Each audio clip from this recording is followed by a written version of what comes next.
আমি প্রিন্স। আমার কথা শোনার জন্য আবারও আপনাদের ধন্যবাদ। আমার গা ঘেঁষে বিষধর একটা সাপ চলে গেল। সেও বাঁচার জন্য মরিয়া, আমিও বাঁচার জন্য মরিয়া। না, এই কথা আমার না, এই কথা ওই বন্যা কবলিত এলাকার একটা মানুষের কথা। সেখানে কি মানবিকতার জীবনযাপন চলছে, কি পরিমাণ খাবারের হাহাকার চলছে, বাচ্চারা কত অসহনীয় পর্যায়ে আছে। আমরা যেখান থেকে পারি, যেভাবে পারি তাদের সহযোগিতা করি। ঢাকা শহরের বিভিন্ন জায়গায় ত্রাণ সামগ্রী সংগ্রহ করার কাজ চলছে। ঢাকা ইউনিভার্সিটিতে ছাত্রছাত্রীরা ত্রাণ সামগ্রী সংগ্রহ করছে।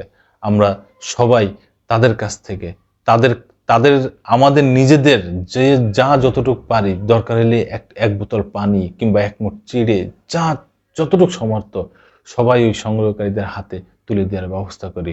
তারাই ব্যবস্থা করবে ওই জায়গা পৌঁছে দেওয়ার। সেখানে যে কি ভয়াবহ মানবতার জীবন করতেছে মানুষজন, না চোখে না দেখলে বিশ্বাস করা যাবে না।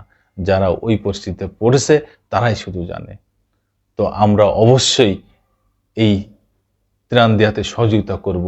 আমরা নিজেদের, আমি তো বললামই, এক গ্লাস পানি হলো, এক বোতল পানি হলো সেখানে পৌঁছে দেওয়ার ব্যবস্থা করি। সেই সংগ্রহশালায় সারা ঢাকা শহরে বিভিন্ন মসজিদে, বিভিন্ন রাস্তার মোড়ে মোড়ে ছাত্র জনতা ত্রাণ সামগ্রী সংগ্রহ করতেছে। সেখানে আমাদের যতটুকু আছে সেটুকু পৌঁছে দেওয়ার ব্যবস্থা করি।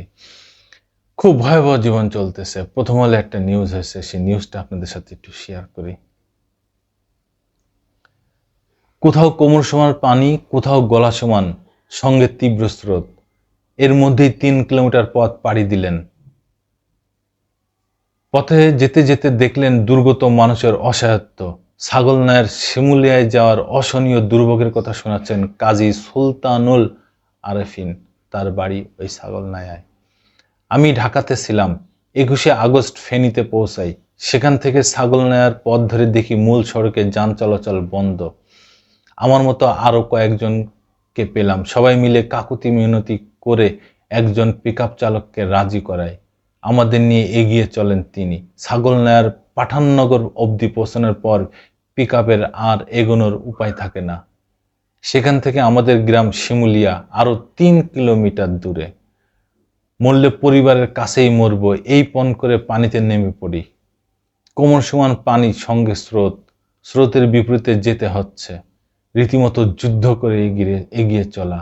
এভাবে 1 ঘন্টা মোটে 1 কিলোমিটার এগোতে পারলাম। সেই জায়গাটার নাম কন্ট্রাক্টর মসজিদ। সেখানে একটু জিরিয়ে আবার এগোতে থাকি। কোমর সমান পানিতে বাড়ির দিকে এগোতে এগোতে কত কিছুর যে সাক্ষী হলাম। চোখের সামনে 2 কিশোর ভারসাম্য হারিয়ে ভেসে যেতে দেখে চিৎকার করে গাছ ধরতে বলি। গাছ ধরে কোনো মতে জীবন রক্ষা করে তারা। গাছের সঙ্গে একটি গরু আটকা থাকতে দেখলাম। স্রোতে কারোর একটা ছাগল ভেসে যাচ্ছিল। আমার গা ঘেঁষে একটা বিষধর সাপ চলে গেল। জীবন বাঁচাতে সেও মরিয়া, আমিও মরিয়া। কি ভয়াবহ দুঃসহ ব্যাপার। অধিকাংশ বসতবাড়ি একতলা পানি উঠে গেছে। অনেকে পাকা মসজিদ মাদ্রাসার ছাদে আশ্রয় নিয়েছেন। কন্ট্রাক্টর মসজিদ থেকে আমাদের বাড়ির কাছাকাছি ইট ভিটা অবধি প্রবল স্রোত আর বুক সমান পানি ঠেলে আসতে লাগলো আরো 1 ঘন্টা। এদিকে হেঁটে যাওয়া বিপজ্জনক, কিন্তু বিকল্প নেই আমার। আমার বাড়ির রাস্তায় এসে দেখি গলা সমান পানি।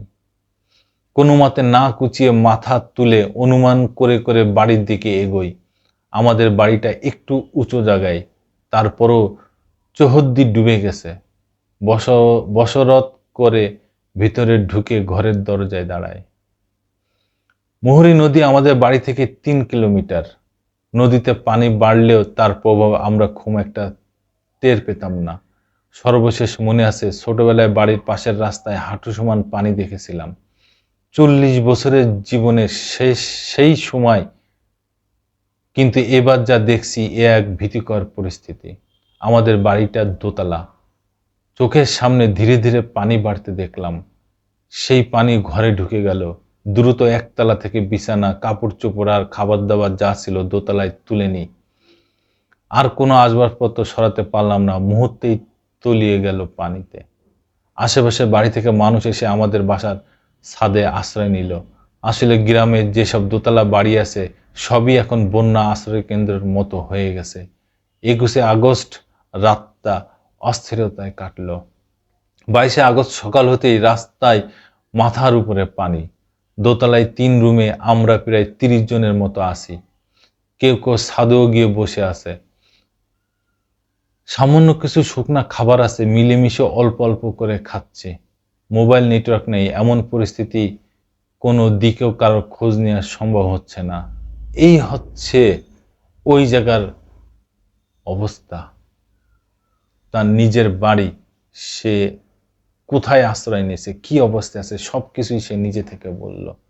দেখেন, এই মানবতার জীবনযাপনের সাথে আমরাও সহযোগিতা হই, সহযোগিতা করি এই কারণে, কারণ সে আমাদের ভাই, সে এই বাংলাদেশের মানুষ, এই বাংলাদেশের নাগরিক।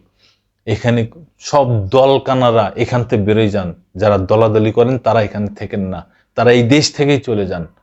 তারা শুধু মানবিক যারা, সেই মানুষগুলো এখানে থাকেন।